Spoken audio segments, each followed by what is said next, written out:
Assalamualaikum warahmatullahi wabarakatuh. Oke anak-anak, hari ini kita akan belajar di TTV, Talented School SD Muhammadiyah 21 Surabaya. Dengan saya, perkenalkan Bapak Ayub, Muhammad Salahuddin Al-Ayubi. Oke, sebelum kita mulai ke materinya, lebih baik kita berdoa terlebih dahulu ya. Oke, kita siap untuk sikap berdoa.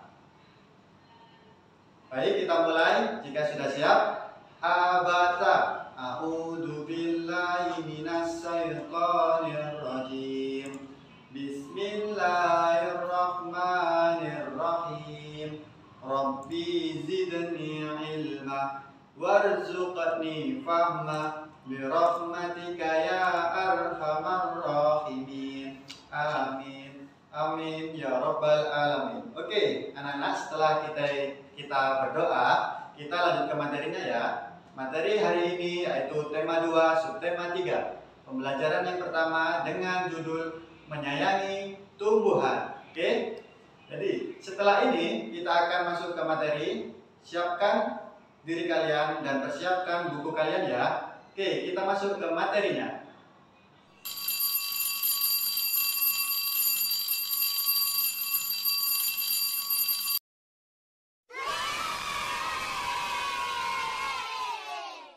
Oke, kita masuk ke materi yang pertama, yaitu pengertian wawancara. Oke, kita semua dapat menemukan informasi dengan melakukan wawancara, termasuk kepada pedagang, pedagang bunga contohnya, seperti pedagang anggrek. Kita bisa menemukan informasi di sana, apa saja bunga yang dijual, apa saja bunga yang tidak dijual di sana, semua kita bisa tanyakan ya. Lalu, apa itu wawancara, Pak? Nah, ini kan ada yang belum tahu ya, wawancara. Wawancara adalah suatu cara untuk mengambil informasi dari setiap subjek atau setiap narasumber ya. Dengan cara apa? Dengan cara bertanya. Lalu apa itu, Pak, narasumber? Orang yang dapat memberikan kita informasi apapun itu. Dari apa? Dari pertanyaan atau wawancara yang kita lakukan. Lalu bagaimana caranya untuk melakukan wawancara, Pak? Yang pertama tentukan tema terlebih dahulu ya. Tentukan tema apa yang akan dibahas saat kita atau kalian melakukan wawancara. Lalu yang kedua, tuliskan daftar pertanyaan mulai dari awal sampai akhir yang membuat informasi kita dapat dengan penuh, dengan detail ya. Oke. Lalu apa saja, Pak, saat kita membuat pertanyaan yang dibutuhkan? Yang pertama, kita membutuhkan pertanyaan dengan awalan when. Kapan? Contohnya, kapan Ibu mulai berjualan di sini? Kapan Ibu mulai berjualan bunga di sini? Seperti itu contohnya ya. Lalu where? Di mana? Ini. Yang kedua, di mana?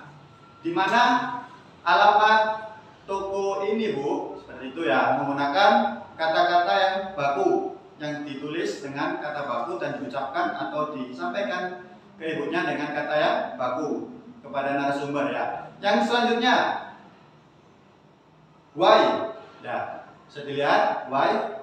Why adalah kenapa. Bisa ditanyakan seperti ini. Contohnya, kenapa Ibu berjualan bunga anggrek? Nah, seperti itu. Kenapa Ibu berjualan bunga mawar? Seperti itu bisa kalian tanyakan. Itu merupakan contoh dari kalimat tanya untuk wawancara ya. Lalu yang ketiga, bagaimana? Yang ketiga ini bagaimana? Untuk menanyakan, contohnya ya, untuk menanyakan keadaan. Bagaimana keadaan di sini, Bu? Apakah ramai? Tuh ya. Bagaimana keadaan di toko Ibu ini? Oke, seperti itu. Selanjutnya, what ya, what apa? Ini yang paling dasar untuk yang pertama, yang apa? Apa yang Ibu jual di toko ini? Itu merupakan kalimat tanya yang untuk membuka semua pertanyaan ya. Lalu ketika kita membeli bunga anggrek ya, ketika kita sudah membeli bunga anggrek atau bunga apapun itu, pasti kita akan menimbangnya.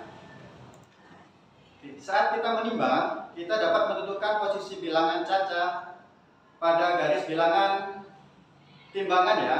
Kan ada tuh yang contohnya seperti ini, garis timbangan yang panjang seperti yang di atas itu. Nah, bilangan caca dapat ditulis dalam sebuah garis bilangan secara beruntut mulai dari 0 sampai 10 ya. Nah, terus pada garis bilangan tersebut dapat dijelaskan bahwa yang pertama, setiap titik digambarkan dengan jarak yang sama. Contohnya, contoh lagi seperti ini. Setiap titiknya digambarkan dengan jarak yang sama. Yang kedua, terdapat tanda panah yang menunjukkan bahwa bilangan tersebut bisa sampai tak terhingga. Ya, bisa sampai tak terhingga, berapapun bisa. Lalu, selain menunjukkan bilangan, ya, garis bilangan juga bisa digunakan untuk menyelesaikan soal penjumlahan. Bisa dilihat contohnya seperti ini.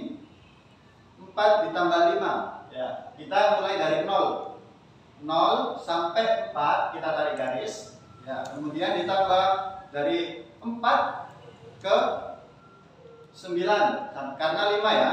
4, 5, 6, 7, 8, 9. Jadi garis bilangan contohnya seperti ini bisa juga digunakan untuk menyelesaikan soal matematika.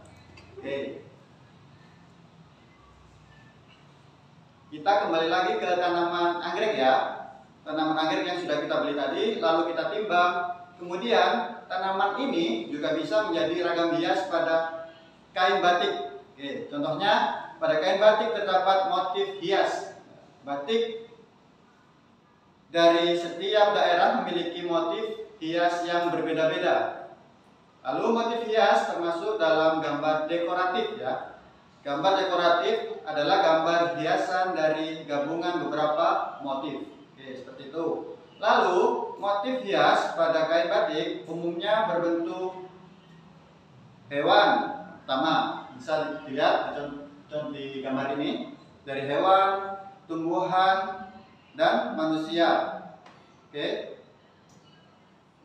Contoh motif hias pada kain batik. Yang pertama, batik tulis lasem.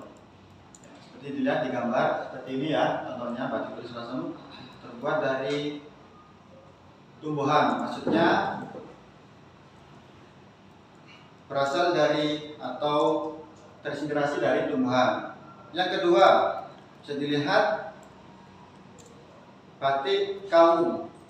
Nah, seperti ini contohnya batik kawu. Motifnya bulat-bulat seperti itu ya.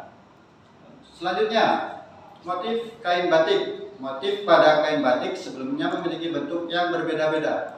Yang pertama, batik tulis lasem.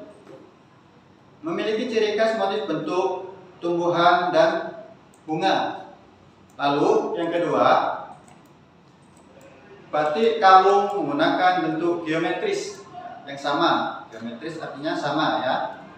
Lalu dalam membuat motif hias digunakan pola ragam hias. Pola ragam hias meliputi yang pertama manusia. Ini yang terbuat dari, maksudnya berasal dari manusia. Objeknya ya, objeknya manusia, hewan, tumbuhan. Lalu agar lebih menarik lagi ditambahkan kombinasi warna. Oke anak-anak, itu tadi adalah penjelasan dari Bapak tentang tema 2, subtema 3, pembelajaran 1, materi menyayangi tumbuhan. Bagaimana penjelasan dari Bapak? Kalian semua paham kan? Alhamdulillah. Oke, setelah itu mari kita tutup pembelajaran pada hari ini dengan membaca hamdalah dan kafaratul majelis. Alhamdulillahirabbil alamin. Subhanakallahumma wa bihamdika asyhadu an la ilaha illa anta astaghfiruka wa atubu ilaik. Oke anak-anak, sampai sini dulu ya pembelajaran kita. Kita akan bertemu dalam pembelajaran selanjutnya. Tetap protokol kesehatan, patuhi 5M. Ya, protokol kesehatan patuhi 5M.